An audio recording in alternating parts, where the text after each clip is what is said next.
Hi students. In this discussion, we are going to talk about the macroscale religious influence that universalizing religions have. Actually, every religion has it. There is a difference between something called an ethnic religion and a universalizing religion.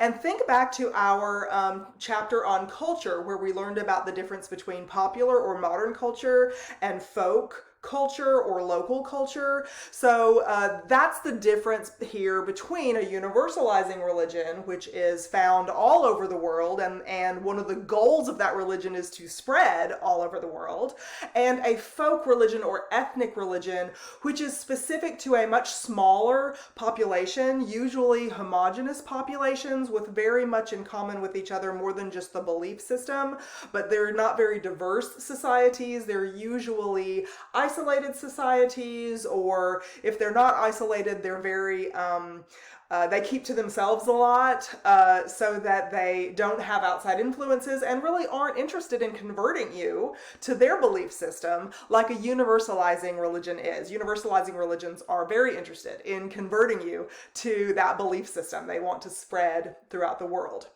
Okay, so make sure you look in chapter 7, I believe it is, in 12th edition, the religion chapter, where you can read about the difference between universalizing religions and ethnic religions, like I've just discussed with you. Okay, but let's look at the macroscale effect of religions in society. So I've got some examples of different countries of the world on the board over here. I put the USA first because we're going to use that as the example. Not all of you are from the USA, but have spent enough time in the USA, like I have apparently, so that we will know about the USA being a Christian nation, or Christianity being the dominant religious ideology that affects the culture here in the USA.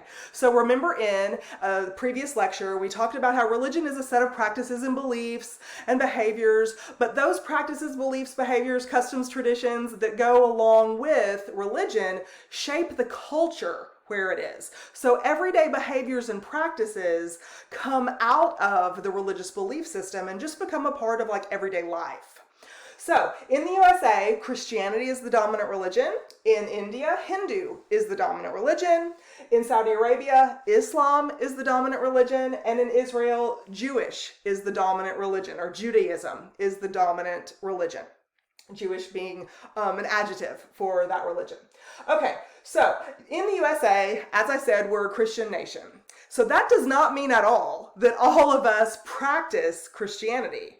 It means, to the contrary, it means that our legal system, our social institutions as we envision them, things like the family, things like marriage, things like the education system, things like the way we are taught to look at the state as one of the ultimate authorities in our lives, to have respect for the state, or have respect for your elders, because you're supposed to have fear of the Lord, which is found in Christian teaching. So in the USA, it's a Christian nation. A lot having to do with our norms are built into this Christian ideology originally.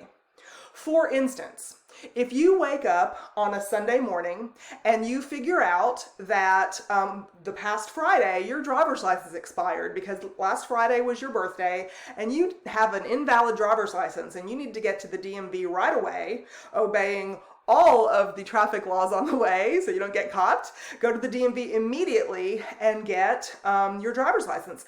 But you're not going to have time next week, on Monday, you're not going to have time because you got to go to work, and then you got to go to grandma's house, you got to go all these different kinds of things, and the DMV is going to be closed when you're free. And wouldn't you really like to do that on Sunday morning? Because you're free now. You're not free the whole rest of the day. Well, guess what? State and local agencies and offices are closed on Sunday. Why Sunday? Why would we pick Sunday? Well, if you're in Saudi Arabia and you need your driver's license, Friday is the day that everything is going to be closed, because that is the high holy day for the Islamic religion.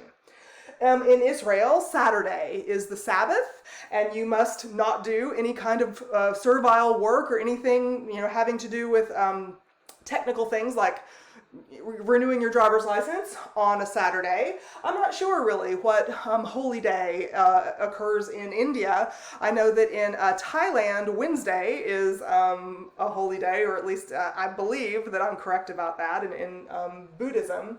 Anyway, so somebody will have to text me and let me know what the high holy day is during the week in the Hindu faith. But there are certain ways that secular or daily life in a location are affected by the macroscale dominant religion. Another thing about Sundays in the USA, if you live in a neighborhood that you are really close to the exit, but at that exit there is a church that is really heavily attended on Sunday morning, you might have to get out of your neighborhood a different route on that particular day. It might take you all the way around to a place where you don't want to go, and it's major inconvenience for you. And it's not because those Baptists are mean and terrible people, but it's because on Sunday, that's the designated holy day. And that's why there's a whole lot of traffic congestion at the end of your neighborhood on that Sunday. And let's say you do drive out of your neighborhood and you get to the other side and you're like, I'm hungry, let me go to Chick-fil-A for one of their breakfast biscuits. Oops, it's closed on Sunday. Why did Chick-fil-A choose Sunday to be closed? Why not Thursday? Sunday because, again, that's the holy day. There are going to be some rules, some laws that your state or your local agency has that are only in effect on a Sunday, like liquor sales. Some of you who are as old or older than I am will remember something called a blue law. Blue laws included not only liquor sales, but anything else that had to do with servile work or the perception of servile work on a Sunday. For instance, you could go to the grocery store or to Walmart or something on a Sunday and buy diapers for your baby, but you could not buy Clorox bleach and a mop or anything like that because that implied that you were going to be doing servile work on a Sunday. And that's a no-no. So that was actually part of the legal system along with not buying alcohol. Way back when. I won't tell you how far back when, but we actually didn't have Walmart back then. That's how far it was, even though I used Walmart in my example. So macro-scale religions influence not only those micro-scale behaviors in our daily life, like I've just explained to you, but also they affect our cultural landscape. So for instance, in the United States, you see a lot of churches. You will see a lot of crosses on those churches. You will see crosses on the signs. They are displayed in public and it's part of the cultural landscape. Churches usually have similar shapes. There's usually some kind of tall area where the cross is highlighted or three crosses are highlighted. And so you'll see quite a few of these landmarks in the United States, all over the United States, because religion has been such an important part of the nation's history. You see a lot of markers in the cultural landscape of Christian cultural markers. You can look at cemeteries also and look at religious imagery. You can look at different places where people live just within a neighborhood, and you might see statues, you might see crosses on people's doors or something like this, a nativity scene at Christmas. You might see statues of St. Francis of Assisi, who's like out in a garden someplace with little animals around, or you might see a statue of Our Blessed Lady, Our Lady of Guadalupe or something like this. And these are markers of the cultural identity, the ethnic identity of the individuals who live in those homes, but also the dominance of religion in general, specifically Christian religion in the United States. And you see these similar things if you look at Islamic nations such as Saudi Arabia. There are lots of minarets on mosques. There's a lot of domes. There's a lot of exterior walls around houses and around buildings where there can be private courtyards, so that people who have that modest dress rule in public can take their burqa, can take their niqabs off while they're at home, but still be protected from public viewing by these really thick walls that you can't, penetrate, the view can't penetrate. And so there's a whole lot of different aspects of the cultural landscape that are affected by the dominant religion in the area.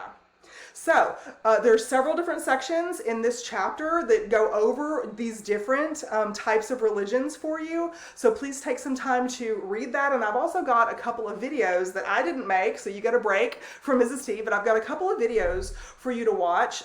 One of them has to do with universalizing religion. It's really not anything that, it doesn't have any voice or any spoken word to it. It has some kind of captions that are associated with it, but it's really a visual poem of how universalizing religions spread from their hearth of origin around the world. And so you'll have that to watch and a couple of videos that I did not make. Also, there is going to be another one that I'm going to make because I'm going to talk about ethnic identity, religious ethnic identity, because it is a marker that is really important to divergent groups. If I'm this religion and you're that religion, sometimes that identifies us as other, and it can cause conflict.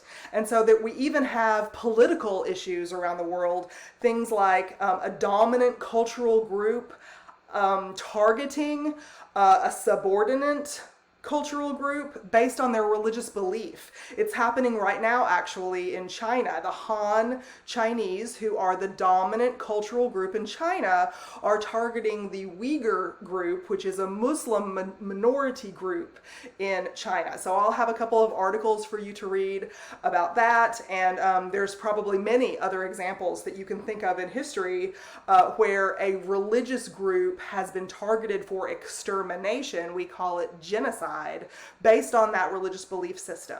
So religion's a big deal for your cultural identity, your social identity, your self-identity.